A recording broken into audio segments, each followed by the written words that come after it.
At the wedding in Cana, the transformation of water into wine is often seen as a miracle.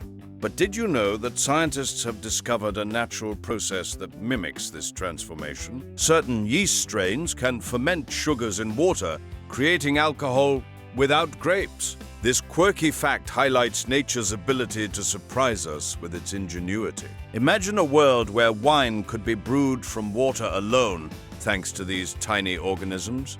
It's a testament to the wonders of fermentation and the hidden talents of yeast. Like this story? Comment and subscribe for more.